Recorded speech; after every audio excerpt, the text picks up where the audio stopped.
ಚಟ್ನಿ ಜೊತೆ ಸರ್ವ್ ಮಾಡೋಣ. ನೋಡಿ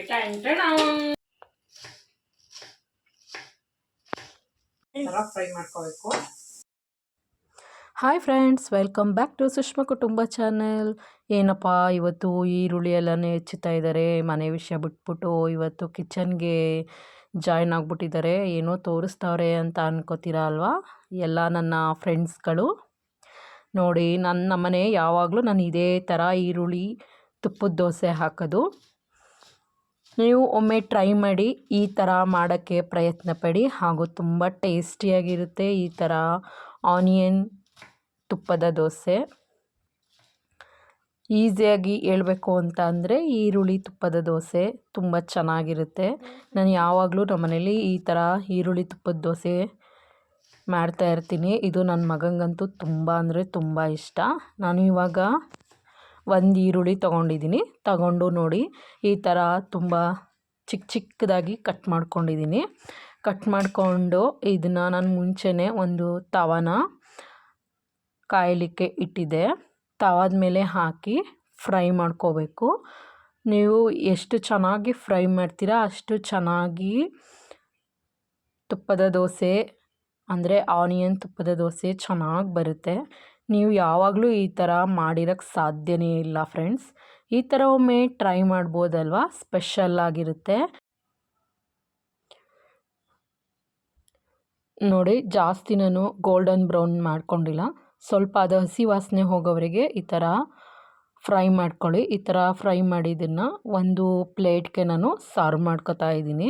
ಒಂದು ಪ್ಲೇಟ್ಗೆ ಸರ್ವ್ ಮಾಡ್ಕೊಂಡ್ಮೇಲೆ ಸ್ವಲ್ಪ ಅದು ಆರೋಕ್ಕೆ ಬಿಡಬೇಕು. ಈಗ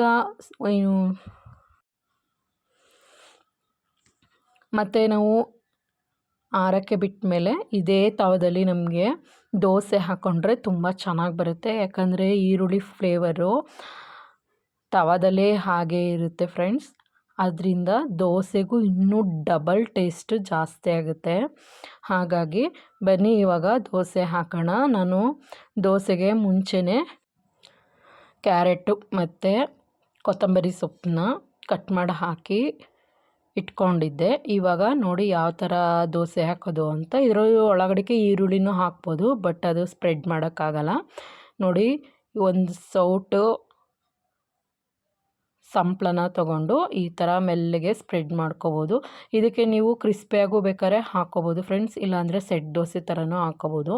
ನನ್ನ ಮಗನಿಗೆ ಸೆಟ್ ದೋಸೆ ಇಷ್ಟ ಇಲ್ಲ ಅಂತ ಹೇಳಿ ಈ ಥರ ಸ್ವಲ್ಪ ತೆಳ್ಳಗೆ ಹಾಕ್ಕೊಂಡು ಅದ್ರ ಮೇಲೆ ನೋಡಿ ಇವಾಗ ಹುರಿದಿಟ್ಕೊಂಡಿರೋ ಅಂತಹ ಈರುಳ್ಳಿನ ಈ ಥರ ಮೇಲೆ ಸ್ಪ್ರೆಡ್ ಮಾಡಿದರೆ ನಿಮಗೆ ಎಷ್ಟು ಬೇಕೋ ಅಷ್ಟು ಸ್ಪ್ರೆಡ್ ಮಾಡ್ಕೋಬೋದು. ಈ ಥರ ಮಾಡಿದ್ರೆ ಹಸಿ ವಾಸನೆ ಇರೋಲ್ಲ.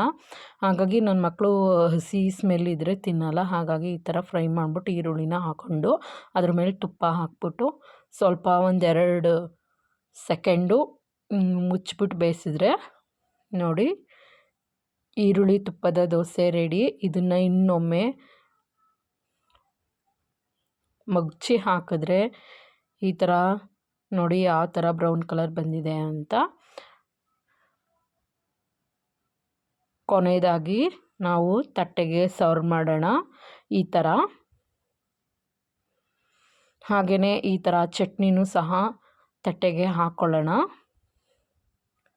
ಈಗ ನನ್ನ ಮಗನ ಕೊಟ್ಟೆ ಫ್ರೆಂಡ್ಸ್, ಟೇಸ್ಟ್ ಹೇಗಿದೆ ನೋಡಪ್ಪ ಅಂತ. ನೀವು ಒಮ್ಮೆ ಈ ರೆಸಿಪಿನ ಟ್ರೈ ಮಾಡಿ, ಹೇಗಿತ್ತು ಅಂತ ಕಮೆಂಟ್ ಬಾಕ್ಸಲ್ಲಿ ಕಮೆಂಟ್ ಮಾಡಿ ಫ್ರೆಂಡ್ಸ್.